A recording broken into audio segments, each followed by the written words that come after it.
Yo, what is up, YouTube? Mad Dog here on Redneck Approved, over here with Fat Man. What up? And now again, we're back at it with another night cache. Now, this isn't any geocache series right now because right now we are going through the 100, what is it, 0H6 100 geocache series. Now, granted enough, we're not going to be going through all hundreds on the videos, so we're going to do every by 10. We're going to keep you guys updated of what we've found so far. If there's any other interesting ones in between, we will definitely do a recording.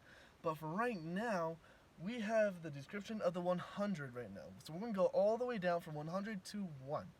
So basically the description right now is kind of pretty hefty.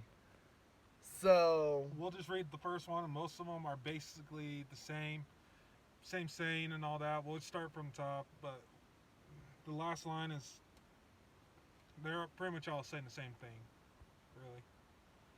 So what it's saying is the series of the caches is placed along the old U.S. Highway 6 that connected Grand Junction, Colorado to Green River, Utah, from the late 1930s to the early 1960s.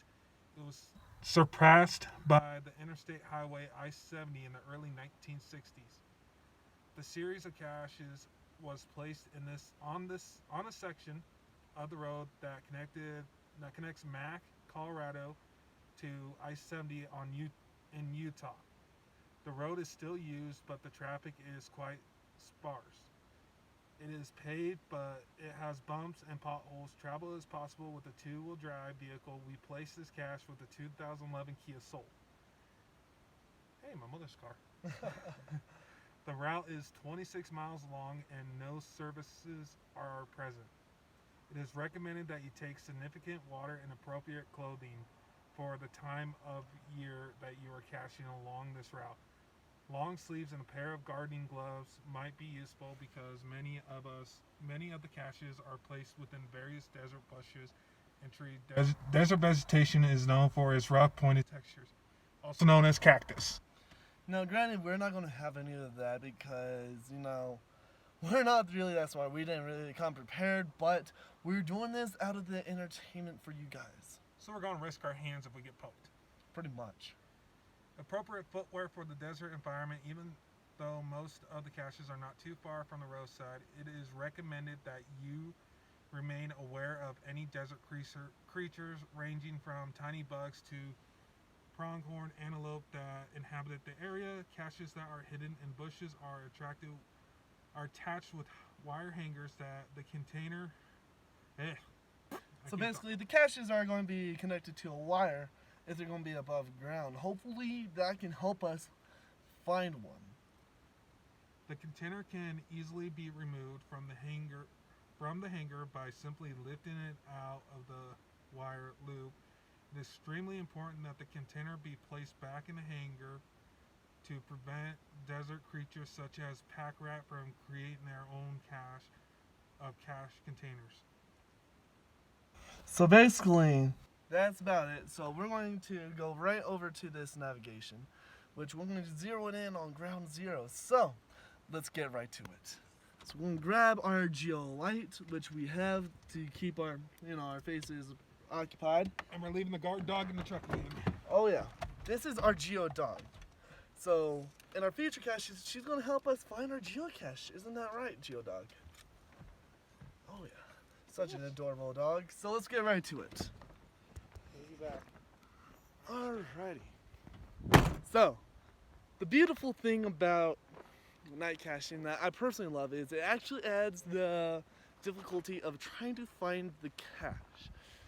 Now, granted, some might say, now why would you do this out in the night? You can't really see nothing. Well, that's why we got a light right here.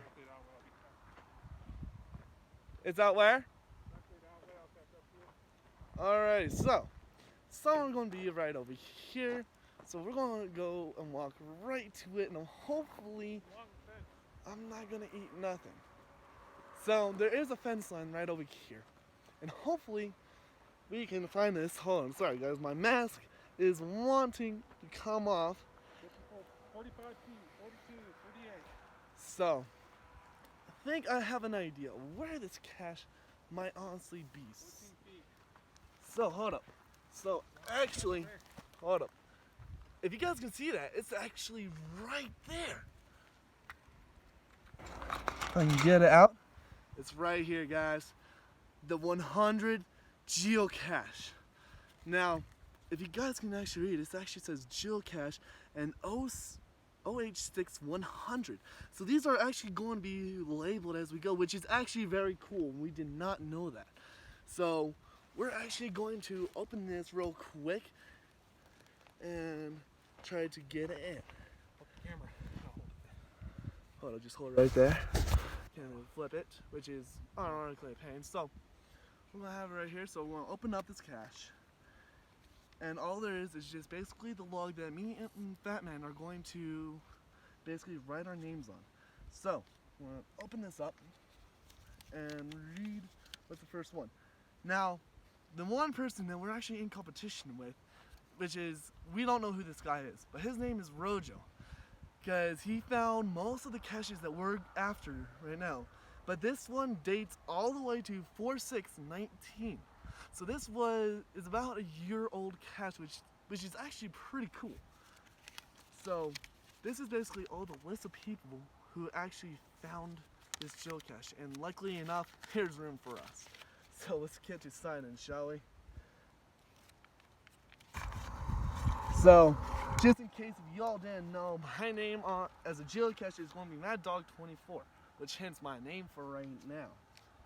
So, let's get some better light right here.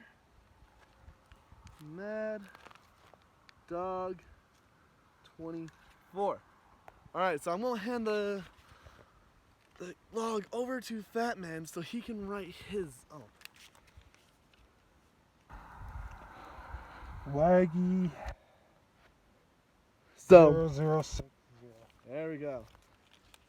So, there is a clip that is right here. You need to put that back on. Roll it up nice and neat. Put it back in. This paper just pretty much shows as this. Now we don't want to take the title out. This is just letting us know. This one is just letting us know what's around here. And this one is just literally the title. So we're going to put these back in here nice and neat. If Fat Man can do it. Not that I Now, hurt our if mic. you're wondering, now Mad Dog, why would you call Fat Man Fat Man? Well, actually, it's a joke that I actually appreciate about him. Is he doesn't really get booty tickled because of his weight. Like, he knows that he's big, but he don't really care, and he actually accepted the name. I'm 350 pounds, might as well. And he's actually planning on losing all that weight, which I'm actually really proud for. Before I started all this, I weighed actually 375 pounds, and since I met him, I've actually lost 25 pounds in 2 weeks. So with him losing that 25 pounds is because I've been making him go out and doing other stuff. So I'm going to place the cache right there, and to be honest, I thought the cache was going to be right here, which I would have been really cool if that was. So let's get this cache back right there and call that good. So we will see you probably. So we'll see you on the next video. Thank you for watching. Please like and subscribe for any other fun geocaches or adventures that we might find. So this is Mad Dog. This is Fat Man over here. And holy damn, I thought I stepped in some cactus real quick. Catch you guys later. Catch you guys later. Yeah.